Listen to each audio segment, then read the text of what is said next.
चलो फ्रेंड्स, आज हम इंग्लिश ग्रामर का एक टॉपिक सीखने वाले हैं जो फंक्शन बेस्ड है।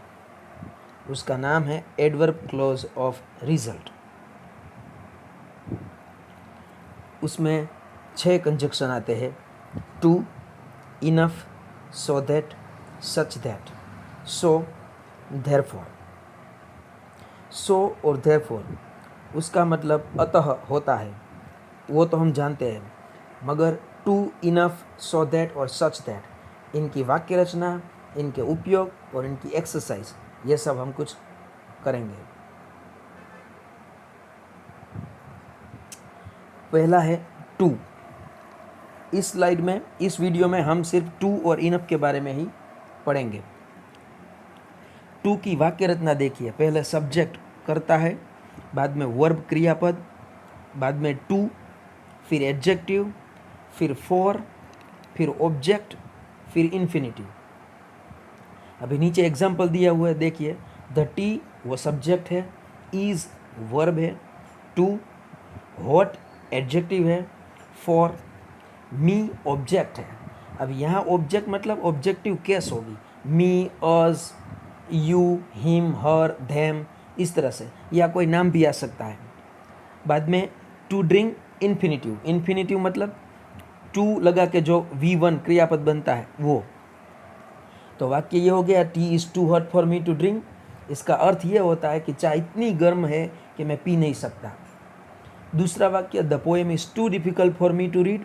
द पोएम सब्जेक्ट है, इज़ वर्ब है, टू डिफिकल्ट एडजेक्टिव है, फॉर मी ऑब्जेक्ट है और टू रीड इन्फिनिटिव है। इसका मतलब ये हुआ कि पोएम इतनी डिफ़िकल्ट है, मैं पढ़ नहीं सकता। तीसरा एग्जाम्पल है, the old man is too weak to walk. Old man मतलब जो बूढ़ा आदमी है वो इतना वीक है कि वो चल नहीं सकता है। और चौथा, he is too dull to pass the exam, मतलब कि वो इतना डल है कि वो एग्ज़ाम पास नहीं कर सकता है।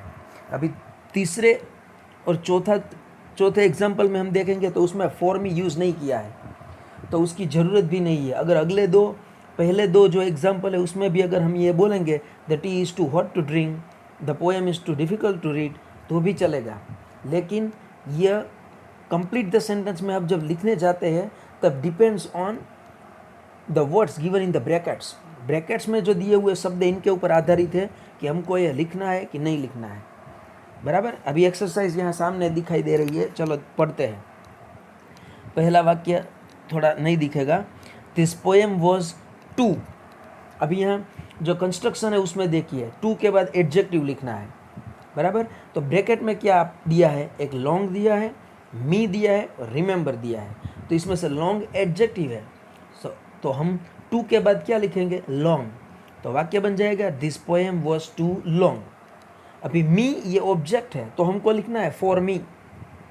अगर मी नहीं दिया है तो डायरेक्ट रिमेंबर वाला शब्द है उसी का यूज़ करना है। बराबर। तो वाक्य बन गया, this poem was too long for me, और बाद में रिमेंबर ये वर्ब है तो हमको लिखना है to remember. This poem was too long for me to remember. इसका अर्थ यह होता है कि काव्य इतना लंबा है कि मैं याद नहीं कर सकता। The second one, school is too far. Too far, अभी फार एडजेक्टिव भी दे दिया है तो उसके बाद क्या होना चाहिए, फॉर वाला शब्द आना चाहिए। यहाँ अस ब्रैकेट में दिया है तो हम क्या लिखेंगे, फॉर अस। और टू गो क्रियापद है तो हम क्या लिखेंगे, टू गो। ऑन फुट ये अदर वर्ड्स है तो उसको हम बाद में छोड़ देंगे। तो वाक्य बन जाएगा, the school is too far for us to go on foot. चल के स्कूल पे जाना ये हमारे लिए शक्य नहीं है क्योंकि स्कूल बहुत दूर है, यह कहने का अर्थ है। तीसरा वाक्य, the question paper was too. अभी टू के बाद एडजेक्टिव, तो हार्ड एडजेक्टिव है तो हमने लिखा टू हार्ड। बाद में मी, अस, ऐसा कोई सब्जेक्ट, कोई ऑब्जेक्ट दिया नहीं हुआ है तो हमको डायरेक्ट लिखना है राइट वाला क्रियापद, टू राइट। तो वाक्य बन जाएगा, the question paper was too hard to write. बराबर। इसी तरह से जो फोर्थ सेंटेंस है वो भी होगा, the dress is too dirty to wear. Fifth sentence है, the day was too dull to work. अब इसमें डल भी दे दिया है एडजेक्टिव, तो सिर्फ इन्फिनिटिव ही बाकी रहा। मतलब कि हमको हमें क्या करना है, एक सेंटेंस याद रखना है, तो इसके ऊपर से हम सभी सेंटेंस बना सकते हैं। छठा 6th सेंटेंस यहाँ दिया हुआ है, this house is too small to live in. बराबर, ये घर इतना छोटा है कि हम उसमें रह नहीं सकते हैं। 7th सेंटेंस है, the gold ring is too precious to buy. जो सोने की रिंग है, अंगूठी है, वो इतनी प्रीसियस है कि वो हम खरीद नहीं सकते हैं। The machinery was too old to use. Machinery इतनी ओल्ड है, उसका यूज नहीं कर सकते हैं। बराबर, इस तरह से कंप्लीट द सेंटेंस में ये टू का उपयोग पूछा जाता है। अभी इनफ के बारे में थोड़ा सोचेंगे। इनफ और टू दोनों की वाक्य रचना एकदम सरीखी है, सिर्फ उसमें एडजेक्टिव का ही डिफरेंस है। टू है, उसमें एडजेक्टिव बाद में रखा जाता है और इनफ में एडजेक्टिव पहले रखा जाता है, इतना अंतर है दोनों में।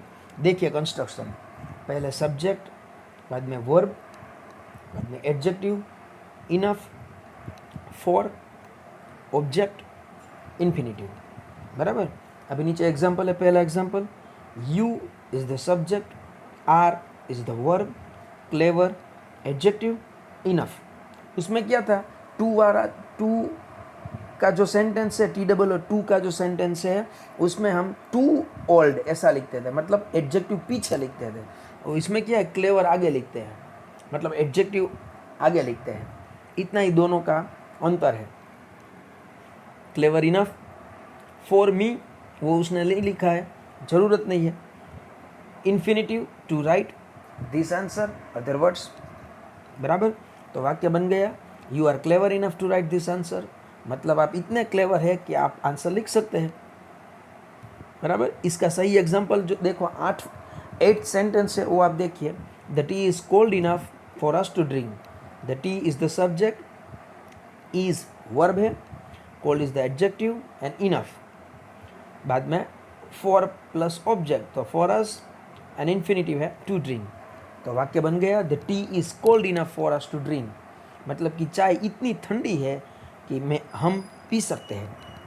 बराबर, उसी तरह से दूसरा वाक्य, दिनेश भाई is bold enough to face any circumstance. Dinesh भाई इतने बहादुर है कि कोई भी सर्कमस्टांस, कोई भी परिस्थिति का सामना कर सकते हैं। He is kind enough to help anybody, वो इतना काइंड है कि किसी को भी मदद कर सकता है। जो the vegetables are fresh enough to use, vegetables इतने फ्रेश है कि हम उसका यूज़ कर सकते हैं। The dress is beautiful enough to attract anyone, यह ड्रेस इतना ब्यूटीफुल है कि किसी को भी अट्रैक्ट कर सकता है। They walk fast enough to reach the station, वो इतनी फास्ट चल रहे हैं कि वो स्टेशन पर पहुंच सकते हैं। The fruits are ripe enough to eat, fruits इतने राइप हैं, पक्के हैं कि हम खा सकते हैं। इस तरह से इनके अर्थ होते हैं। अभी एक्सरसाइज में किस तरह से पूछेंगे कंप्लीट द सेंटेंस में, तो देखिए सामने एक्सरसाइज दी हुई है, आई एम टॉल इनफ यहाँ लिखा हुआ है, तो समझ लीजिए टॉल इनफ लिखा है, तो इनफ के बाद अगर कंस्ट्रक्शन में देखेंगे तो क्या आएगा, फॉर और ऑब्जेक्ट, लेकिन यहाँ ऑब्जेक्ट का तो कोई ब्रैकेट में शब्द दिया नहीं है, टच और सेल्फ दो ही दिया है, तो फॉर लिखने की ज़रूरत नहीं है, डायरेक्ट इन्फिनिटिव, मतलब कि टच ये वर्ब है तो उसका टू टच हम बदल देंगे, तो वाक्य बन जाएगा, I am tall enough to touch the shelf is the other words, so we will add there, I am tall enough to touch the shelf, मैं इतना लंबा हूँ कि मैं सेल्फ को टच कर सकता हूँ। दूसरा सेंटेंस है, द सम इज ईजी, सम इतना ईजी है। बराबर, अभी देखिए इसमें ईजी दिया हुआ है, तो एडजेक्टिव तो मिल गया, तो बाद में हमको लिखना है enough, the sum is easy enough, enough हो गया, तो बाद में फॉर वाला शब्द लिखना पड़ेगा, क्योंकि ब्रैकेट में मी दिया हुआ है, तो हम लिखेंगे फॉर मी, और ब्रैकेट में दिया हुआ दूसरा शब्द ये वर्ब है, सोल्व, तो हो जाएगा टू सोल्व। तो वाक्य बन गया, the sum is easy enough for me to solve, sum इतना ईजी है कि मैं सोल्व कर सकता हूँ। उसी तरह तीसरा सेंटेंस देखेंगे, आई वॉक फास्ट, तो उसमें भी इस तरह आई वॉक फास्ट इनफ। अभी इसमें तो मी अस ऐसा कोई शब्द नहीं है, तो फॉर वाला शब्द यूज़ करने की ज़रूरत नहीं है, डायरेक्ट रीच वर्ब है, तो उसका टू रीच कर देंगे, I walk fast enough to reach the station, तो ये उसका अर्थ हो गया, मैं इतना तेज चलता हूँ कि मैं स्टेशन पे पहुँच सकता हूँ। बाद में sentence, the poem is short enough, poem इतनी शॉर्ट है, बराबर, इनफ इसमें दिया हुआ ही है तो सिर्फ रिमेंबर ही ऐड करना है। The poem is short enough to remember, poem इतनी छोटी है कि हम उसको याद कर सकते हैं।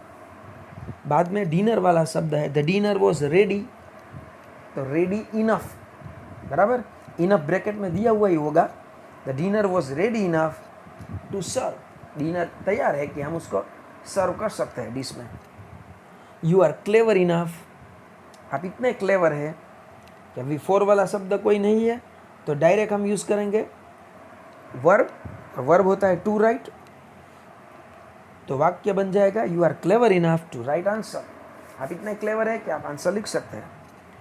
The lesson is short enough, lesson इतना छोटा है कि मैं पढ़ सकता हूँ। To read, the lesson is short enough to read, और लास्ट सेंटेंस बन जाएगा she sings well enough to get a prize, वो इतना अच्छा गाती है कि उसको प्राइज मिलेगा। मतलब कि हमको कंप्लीट द सेंटेंस में इतना ही ध्यान रखना है कि इनफ एडजेक्टिव तो इसमें दिया हुआ ही होता है, बराबर, तो बाद में हमको क्या लिखना है, पहले इनफ, बाद में फॉर मी अगर दिया है तो, बराबर, बाद में वर्ब और अदर वर्ड्स। ये अगर वाक्य रत्न हम ध्यान में रखेंगे तो हम इसका सही जवाब लिख सकेंगे, बराबर।